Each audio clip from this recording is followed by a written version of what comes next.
Good evening, and welcome to our second parent series, the Compass Curriculum, a parent's guide to the academic experience at Austin College.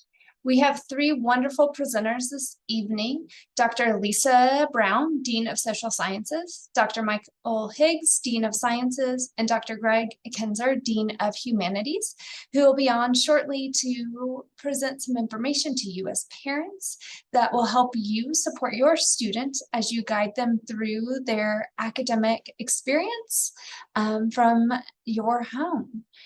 A few notes about the webinar. At this time, your microphone and camera are turned off. You are able to send any questions through the Q&A button, and we'll respond to those throughout the presentation and save some time at the end. And then we'll also be recording this presentation to post later should you need to come back to it. At this time, I will turn it over to Dr. Lisa Brown. I do want to just sort of take into account that, sending your student off to college is a big deal. They're going from being under your roof to now sending them off someplace else. And one thing I want to say, just to sort of hopefully reassure you, is that, you have done a good job as a parent to get them to this point, right? Your successful parenting has gotten them to the point that they were a good student, they were involved in a variety of things so that they could get into a college like Austin College. And so your foundation has prepared them for this transition. That doesn't mean there won't be some little bumps in the road, but just rest assured that you have given them what they need to make this transition. And so then with some ways that college is different from high school. One thing is just the calendar is very, very different. In college, specifically in Austin College, students take 4 classes in the fall. They take a Jan term class, so that's like a mini semester that happens in January for 3 weeks. And then they take 4 more classes in the spring. So unlike high school where maybe you take classes all day, 6 to 8, no, you're just taking 4, but the classes are far more intense and there's more work that you have to do outside of class. Because also it's very rare that a class meets every day of the week. A class typically only meets maybe Monday, Wednesday, Friday, or Tuesday, Thursday, but there's just more work that students have to do outside of class on their own. In addition, another thing that's different is that classes just meet for 1 semester. So you take a course for a semester, that course is done, and your student can choose a whole new set of courses. It's not like in high school where you perhaps have, sort of English 1 followed by English 2, English 3, English 4, something like that. Only a few courses are sequenced, and that's some of the courses, for example, in the pre-health lineup of courses. So that's generally how the calendar works. 4 courses a semester. Another thing that's very different from high school is that students can change their class schedule. In high school, you have to take certain courses. It's mandated by the state. However, in college, there's far more choice.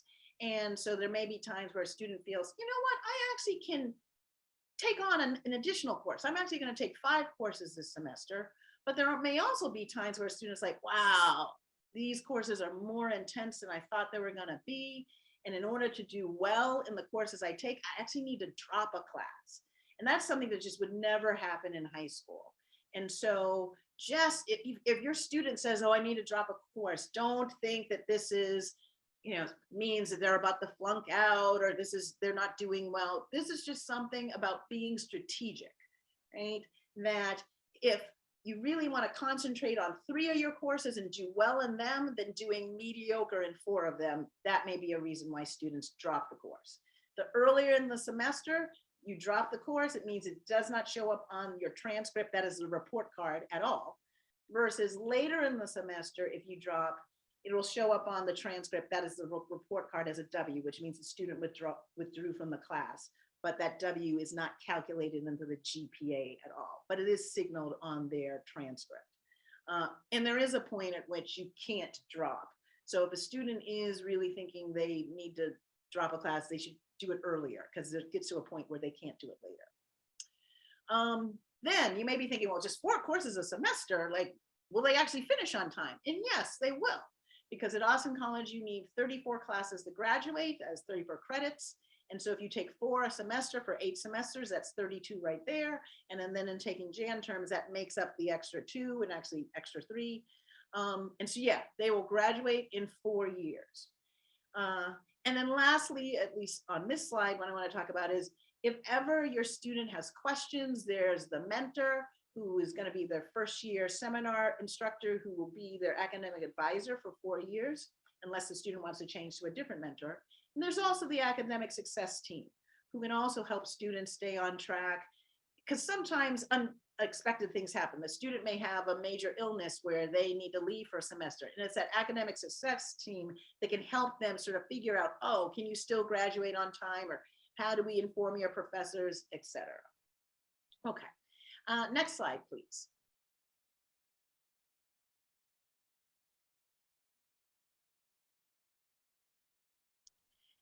Lisa, Yes. can you scooch closer to your microphone a little bit? Oh, I'm sorry. Can you not hear me? Yes, absolutely. Sorry about that. Can you hear me better now? Yes. Okay. All right. Sorry about that. All right. So then what does a good schedule of classes look like? So all new students are going to take first year seminar. They signed up for this over the summer.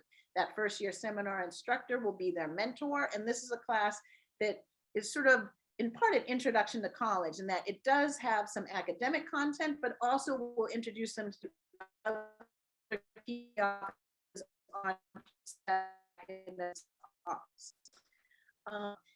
it's a good schedule includes a broad classes, a balance of classes. So students may be taking maybe one course for the major, one course for their what they think they'll minor in, a course for just sort of general education, and then maybe an elective. That is a course that's just in a subject that they think is interesting. The foundational requirement, writing is very important at Austin College. It's something we value. It's something we think is an incredibly transferable skill. Many occupations think that having employees who write well is really important. So we try to build that into our curriculum. And foundational writing is the first writing course that students take, and they should take it by their 3rd semester at Austin College. In addition, we have a foreign language requirement. This is really a competency requirement. And so any students had any foreign language classes and take a placement exam to figure out what class they place into. Any student who is starting from scratch will need to take 3 semesters worth of the class. And then finally, there are very few programs that require starting in the 1st semester. Given that majors can range anywhere from 8 to usually around 10 courses, you don't have to know that your 1st semester. Very often students may be worried about, oh, I need to know my major right now. And really they don't. They can figure that out and be working on other requirements that Michael will talk about a little later. But yeah, if they don't know, have them work on some of those other requirements, and not to worry if they don't start on their major or minor immediately. So that'll be it for me, and I will pass it on to Michael.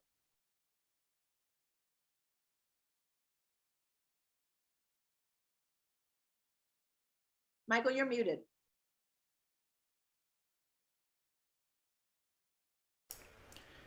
Yes, before we go to me, I think there's this outstanding question. When does a student find out which first year seminar class they get? Maybe it's already been answered. No, Mike, if you want to go ahead. Okay, sorry. Well, they should be notified by now. They should know that by now.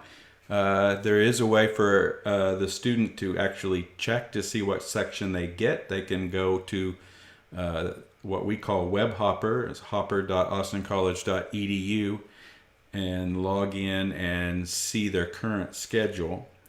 And they should at least see their first year seminar, even if they haven't registered for classes yet.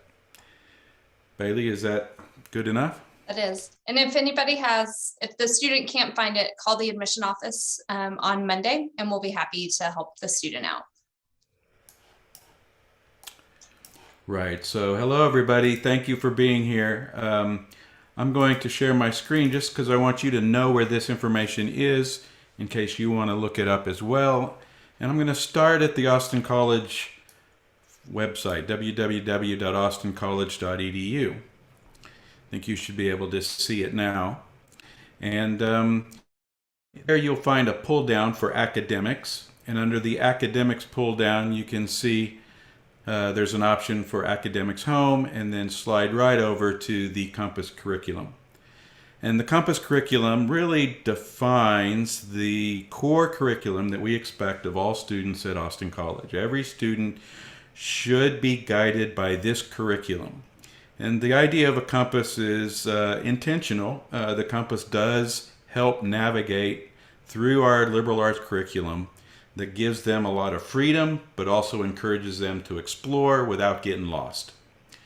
And so I'm going to scroll up, and you can see that the compass curriculum is composed of 5 different areas. There's an experience area, an engage area, there's a discover area, and a develop area, and then finally a focus area. And each one of these areas have a requirement, a set of requirements associated with them.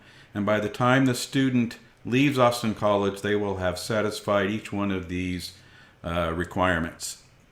For example, in the experience area, we want students to do more than just study and learn. We want them to apply and experience as well. And so in the experience level area, we expect all students to have at least one special course, one special experience that we call the applied learning experience. And that could be something like a summer internship or research with faculty, or special classes that are designated as APPL courses, applied learning experience courses, or shadowing a professional during the summer. There's lots of ways to obtain that experience. We also love the January semester, the Jan term, and we would like all students to take at least 3 Jan terms. If they're coming in as first-year freshmen and they have 4 years with us, we expect them to complete at least 3 Jan terms. These are a mini semester that meets for 3 weeks during January, and the professors only teach one course and students only take one course, so we have their full and undivided attention, and we can be very immersive and do things that we have trouble doing during the normal semesters.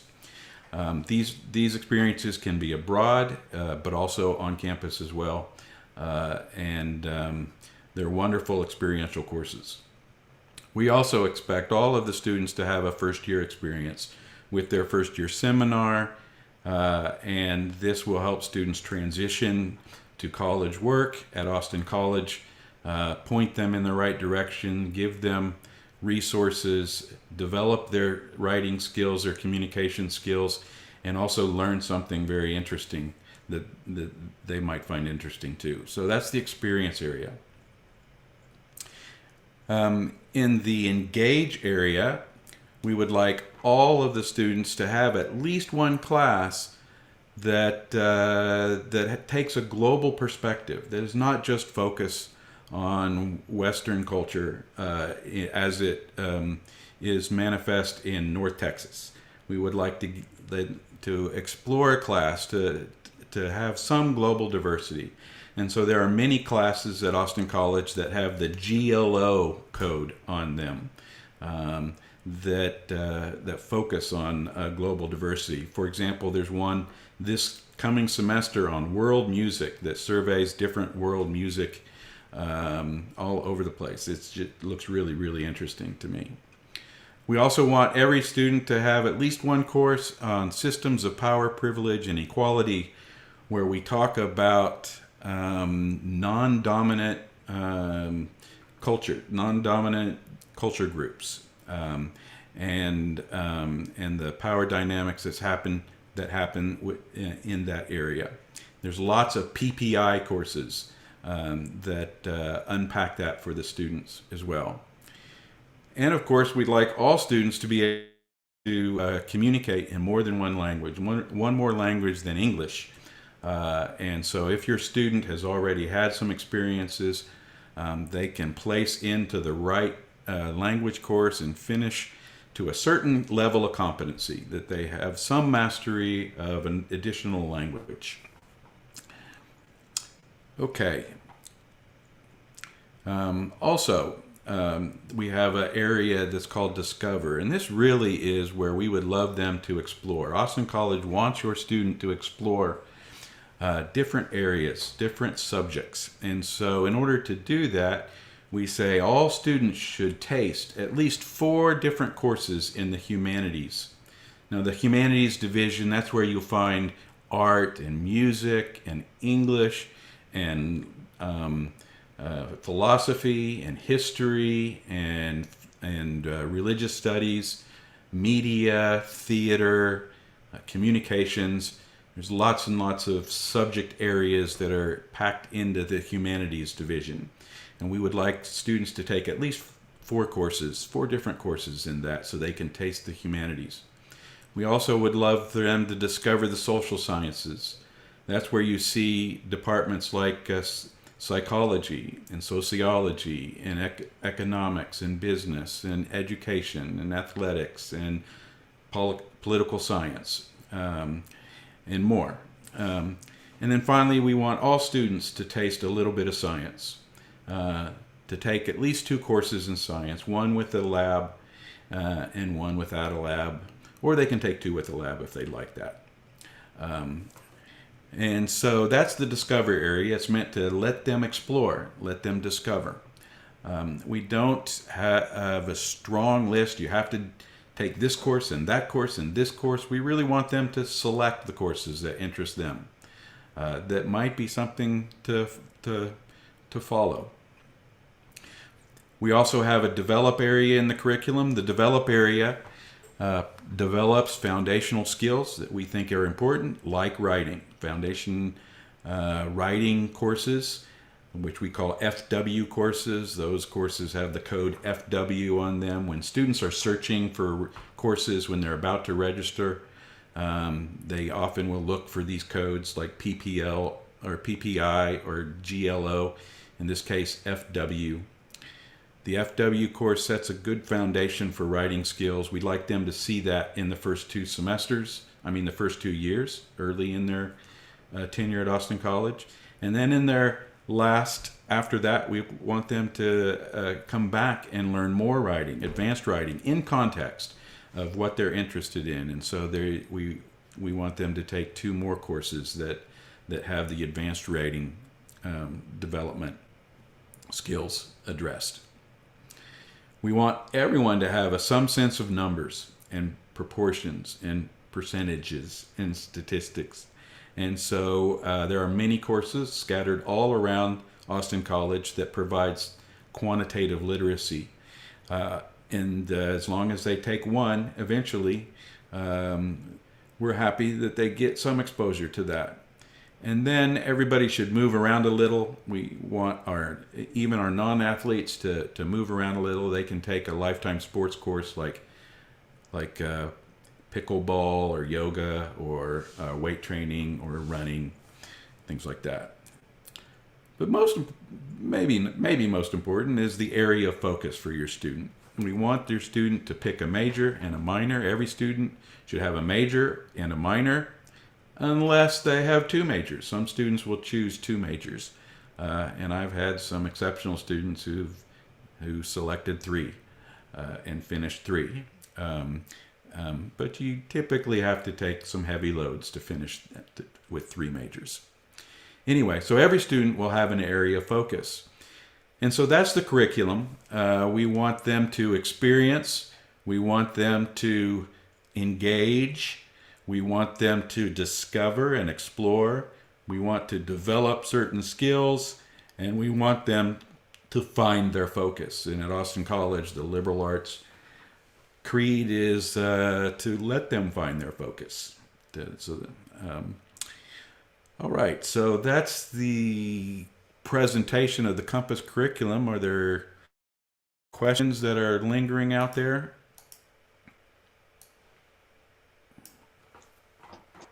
Mike, if you want to one of the ones in there, explain the language other than English placement process. When will you determine the best course placement? Okay, so that happens. Greg, would you like to to talk about it? Oh, go ahead, Michael. Okay, so that can happen now during the summer. Your student has been sent a link where they can take an online placement exam, and for most of the languages, when they're finished with that, the feedback they get tells them exactly which level they should enroll. What course, the first semester or the second semester or the third semester, and it gives them that feedback of where they should place. If they didn't do it during the summer, they'll get a chance to do it when they land here, their first during orientation and the first week of class. And often the languages themselves, the language courses, are all taught at the same time block. And so if a student is placed in second semester Spanish and they're really struggling, they can often back down to first semester without messing up their schedule. And so sometimes with the help of the instructor at the very first week, they'll get placed personally that way. Did I cover that, Greg? Yeah, I would just to add to that, that faculty mentors are usually able to determine quite accurately where a student could start just based on their previous experience. Right. One more question before we jump from this section to the next one. Can one course count for multiple disciplines? For example, of a foundation writing, a humanities, and a global living one. So, indeed, it can. Yes. So there are courses that you take. For example, I could take. There's a comparative religion course that looks at the idea of God in all of these religions across the world. And it not only gives an HU credit because it is hosted in the humanities, so it gives an HU credit, but it also provides a GLO credit as well. And so that count actually will satisfy 2 of the areas with 1 class. There's some minor restrictions that you can't use the same course to count for your GLO and the PPI. They want you to do 2 separate courses in that particular case.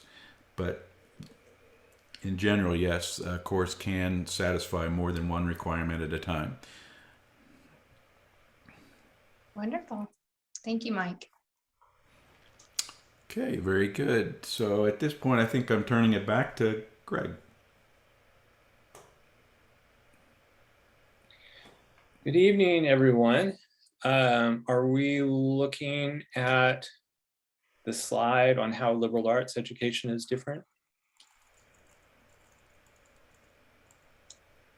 Yes, but in not presentation mode. I just wanted to be in presentation mode. There we go. Thank you. No problem. So good evening, everyone. I just a few more things that I want to add. I want to say just a little bit about how a small liberal arts college, the experience there might be a little different. And then also offer some just tips for students, for parents, for success in college. And so first, just talking a little bit about what a small college environment is like, recognizing that for some of you, college is a new experience. For some of you, perhaps experience at a state school or a very large school can have a very different kind of mode of operating and experience. So I just want to say a few things about that. And so first off, we are a liberal arts college. And that means a number of things, but right now I just want to highlight that word liberal, what it refers to is liberty or freedom. And you've heard this from Michael, you've heard this from Lisa, that an important part of the Austin College experience, we want students to be able to explore widely. We want them to discover new knowledge and passion, and we want them to make their own choices. So an important part of the Austin College experience is that students have a lot of freedom, a lot of flexibility, a lot of space for them to make choices in how they navigate their education here at Austin College. And as Michael walked through the Compass curriculum, that can sound like a lot, and it can sound like kind of everything is spelled out ahead of time in terms of what a student is doing. And I just want to say a few things about how that is not the case. And so, yeah, students have a lot of room in their schedules to explore, and we really want them to explore. Broadly speaking, over the course of their 4 years, students will spend about a third of their courses focused on requirements for their major and their minor. About a third of their courses might be tied to courses for that Compass curriculum that Michael described. And then a third of the courses will be electives, meaning courses that students are choosing to take because they want to take them. And so part of what that means is that there really are no wrong choices. Very understandably, especially as we start out in college, it's really easy to get caught up in their requirements. And a lot of questions, kind of revolve around, hey, does this AP credit that I have, does it count? Does it meet a requirement? And so on. And often, understandably, students can have the feeling that if a course doesn't meet a requirement, that there's no purpose in taking the course.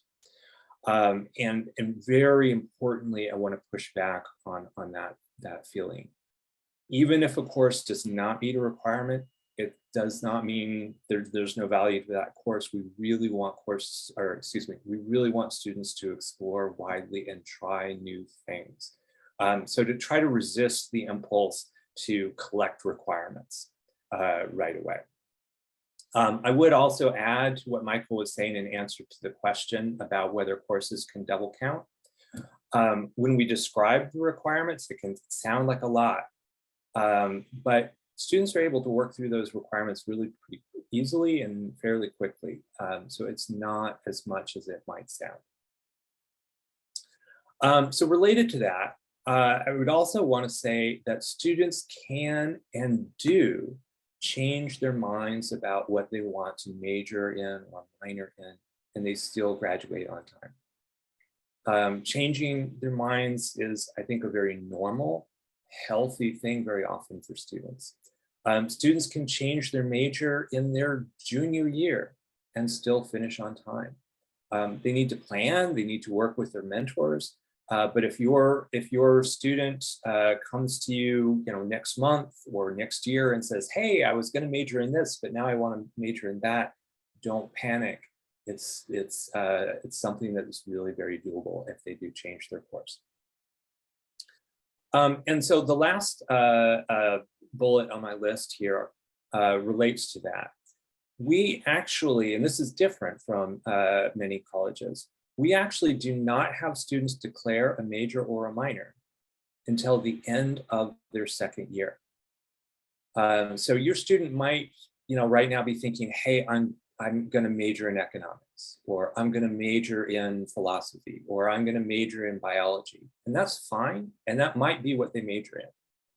But the reason we have students wait 2 years before they make that declaration is because we want them to feel free to explore. Part of what that means also, if your student isn't sure what they want to study yet, they are in good company. It's very, very normal to come to college and not yet have a clear or a fixed vision for what they want to do. To me, that's the exciting space where they can really explore and reflect and discover new things. And students think they're going to major in one thing, and then they take a class, and that class just blows their mind, and suddenly they want to go in a new direction. And that's really a big part of what we're So lastly, and we're almost done here, and then we can answer all the rest of your questions.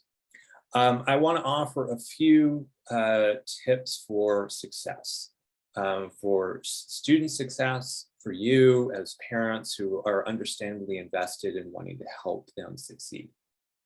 So first and most important, make sure your student goes to class. Make sure they eat, make sure they go to sleep, but make sure they go to class. That's the just hands down most important part of succeeding in college, is to show up to class. And part of what's changed with high school, in high school, you're on campus and you're required to go to class. In college, because there's so much freedom of choice, it can be kind of overwhelming. And sometimes students can decide, hey, I want to sleep in and skip this class. But it's important for them to go. Every class will have a syllabus. That syllabus, it's a written document that lays out what the policies are, what the requirements are, what the grade, how the grade will be calculated, what the schedule is, when assignments are due, and so on. Every class has that syllabus, and that means that students should know, and have access to all that information. So if your student is saying to you, oh, I don't know what's even required in this class, gently nudge them back to that syllabus, because that information is there, and they have it. It's also really important for students to have the books and other materials for classes. And students need to purchase those books for themselves. Our bookstore on campus will have all the required materials to purchase. They will be there for students. It's important that they go and have that, have those materials.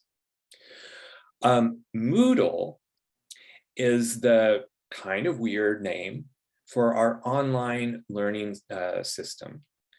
Some materials for classes are available in electronic form as a PDF or possibly as a video. Those materials are generally free and open access, and they're available on Moodle. So also, if your student is talking about Moodle, that's what they're talking about. Another bit of advice that really cannot be emphasized enough. A big part of what draws your students very likely, you very likely, to Austin College is that we're small and we have small classes, and so that your professor will know your student. Take advantage of that. Encourage your students to talk to their professors. It can be intimidating at first, potentially, but we're all very nice. We're here to help. And having a student just pop into my office and say, hey, I didn't understand what was going on in class today, is going to be immediately a moment for me, like, hey, come on in, let's sit down, let's have this conversation, let's talk through what we need to get you up to speed for the course. Take advantage of your professors. Office hours is something all of us will hold. And what that means is office hours are times during the day, during the week, whereas faculty, we have promised we're going to be in our office and our door is open and we're here for students.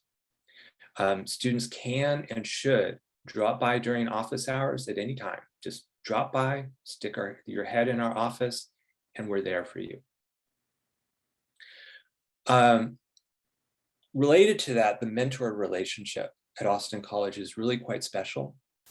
And the more your student takes advantage of that, the more they get out of it. Just earlier this week, I was meeting with a transfer student. He shared with me that in his previous institution, he was only able to make one appointment a year with his academic advisor. That's all he was allowed. And he was astonished that I was spending an hour with him in the summer to help him out. And part of what I'm telling him is I'm available through the week. I'm there. It's a big difference at Austin College. And the more your student takes advantage of talking with us and working with us as faculty, as mentors, the more we can help them succeed. If you do want to check in on your student, a few things to think about and be aware of in terms of how to do that. As faculty, we really want to invest students in the confidence and the problem solving to address their education and their needs. So for many faculty, what they might tell you is that they'll talk with your student, but they might ask not to talk with you directly. Generally, we discourage parents from reaching out directly to faculty, but encourage your student to reach out. Now, part of that also relates to what's known as FERPA, which is a federal law. It stands for the Family Education Rights and Privacy Act. And what this law requires is that as faculty, as campus officials, we are not allowed to discuss a student's academic performance or classes or grades with someone other than that student unless we have explicit permission. And so there might be times in which you might ask a question about your student that we cannot answer because of that federal law. So something to be aware of also potentially is if you wish to be able to have that conversation about your student's performance, there's a waiver that in the registrar's office that your student can fill out that can give that permission for us to have that conversation if they wish to do so. So just to be aware of that also. And then my last comment, and we'll wrap up there, is just a reminder of our student success team. And my understanding is you've had an opportunity to hear from them in other venues, a wonderful set of professionals who are working with faculty to keep our eye on students, to check in on students, to intervene if they start to fall behind in classes. And so just to know that our success team is there, is always watching and working to support your students in making sure that they succeed at Austin College. So I'll finish up there. Thank you, Greg. Thank you, Mike and Lisa as well. Lisa and Mike have been busy in the Q&A section responding to the great questions that have come in throughout, some good conversations about completing language requirements and finding courses. Where can you find what is available out there as your students are starting to explore? So we'll take the last few questions that are coming in over live from that. So there's a question about what is May term? I can take that one real quick. May term is the same as January term. Often one of the exciting parts of the January term is that students can travel abroad during that intensive 3-week period. But there's certain travel trips that are just a bad time in January. So for example, a colleague of mine takes students to Iceland. You don't want to go to Iceland in January. So in that situation, instead of going in January, they go in May. So that's all that means is May is for a very, very small number of travel trips or other kinds of activities that just don't make sense to do in January. And so we do it in May in the spring when the weather is better. Great. Next question up. Can you graduate early if you do summer school? Yes, you can. There. And we've been having remote summer school from that. So in case the student needs to be back home for employment or internship opportunities, that could be a way to remain with Austin College faculty, but back at their home.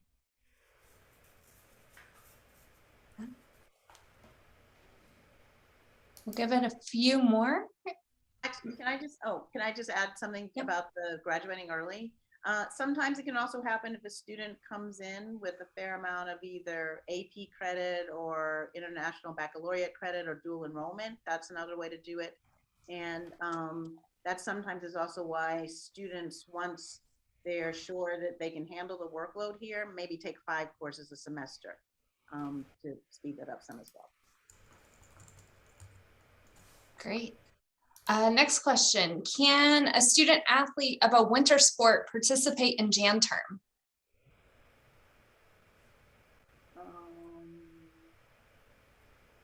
I think the distinction, a travel Jan term versus an on-campus Jan term. And I think it'll tie into Greg and the May term where maybe some of our winter athletes participate. Yeah, correct, because they'll be on campus in January, and if they're taking an on-campus Jan term, that may be fine. But as Bailey pointed out, if it's a travel Jan term, that's not gonna work because it's interrupting their season. Yeah, typically that's not gonna work. So May is an option for them if they really want to do something abroad. Yeah, but they will. Our basketball and our swimmers, they're taking on-campus Jan terms while in season. So it's not that they have to just be in season or just in Jan term. They'll do both collectively. A couple questions have popped up on both AP score and IB credits, both the minimum scores required for credit and when will they know how they're coming in? Does somebody else want to take that? Okay, at Austin College, in order for an AP score to count for a class here, the student needs to have scored at least a 4 or 5. For IB, they have to score at least a 6 or 7, and also have the diploma. And a lot of how that transfers in is they need to make sure that the scores are sent to the official record of the scores are sent into Austin College. And those typically will count for one of our classes. We already have that mapped out, and that will already come in on their transcript as whatever course that is. Right, and the distinction between getting a 4 or a 5 varies by department. So some departments insist on a 5, some departments say 4 or a 5. So it really varies by the department. And just add one more piece to that. It's possible to, in some situations, well, it's one thing to get credit for an AP course. It's another thing for an AP course to count toward a specific requirement. And so there are some situations in which a student will have credit and it will be on their transcript and will count towards graduation. It counts, but it might not meet a specific requirement. They might still need to take another class for that requirement. But if it does meet a requirement, there is a form to fill out with their advisor, and that they can designate to the registrar that they want this course to count for that requirement if it does. Anybody have a few comments about supporting our graduates as they go off into their professional life? Either through our Center for Professional Development, through their coursework, through internships, the guiding conversations happening with the mentors, that our students aren't just sitting in the classroom for 4 years and then left to their own devices after that. I had a long conversation with a student who graduated last year. She's in a job that she's finding very difficult and was very discouraged. And I helped talk her off the ledge. We keep in contact with our students. We help them in their career choices. We often are references for them for the jobs. We often help them locate jobs and practice for interviewing for jobs. We're definitely involved. This summer, in fact, I've eaten with several of alumni from the 1990s, early 2000s. We still do breakfast or lunch occasionally to keep in touch with them. Great. So lots of avenues that will get the student exploring that career early. That's an element of the applied learning. Finding what they do like and what they don't like, because it can also be a discovery of what they thought they wanted to do along the way. A clarification, is May term part of tuition package for the year, and can a student do both Jan term and May term? So an interesting little detail with the Jan term and the May term is that there is no tuition. They're tuition free. The student is paying the cost of the course. And so, for example, if a student was going to Japan for 3 weeks, that's not cheap. So they were paying for they're paying a fee that's covering the airfare, the hotel, the travel expense, and so on. If they're doing an on-campus class, the fee might be $10, or it might even be free. So it really varies. On campus is covered by their fall tuition, I think. Yeah. Okay.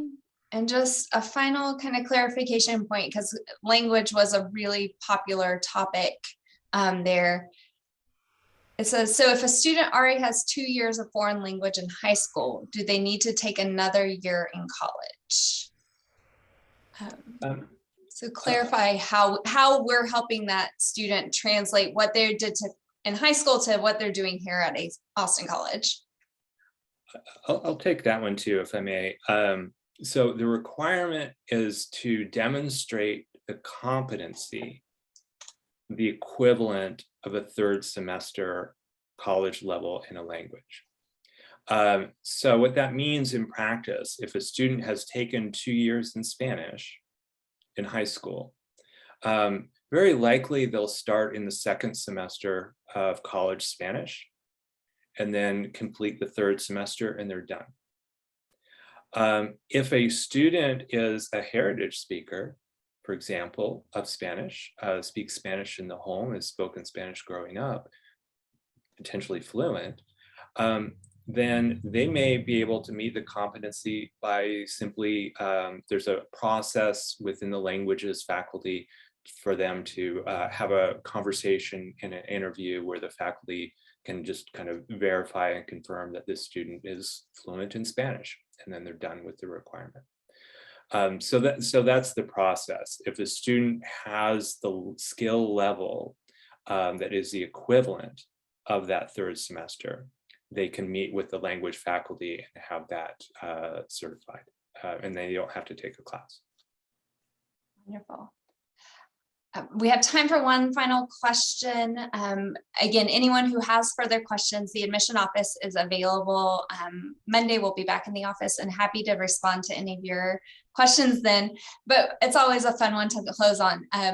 The parents are wondering, what kind of Jan term classes are we offering? And that's everybody's favorite topic to discuss about Austin College. So don't know if somebody has a list ready to rattle off to show the breadth at which we offer in Jan term.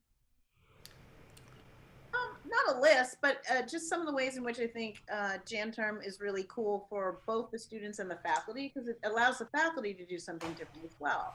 So it has been fairly typical for chemistry professors to do some sort of Jan term as relates to food, and sort of like the chemistry of food and the chemistry of cooking.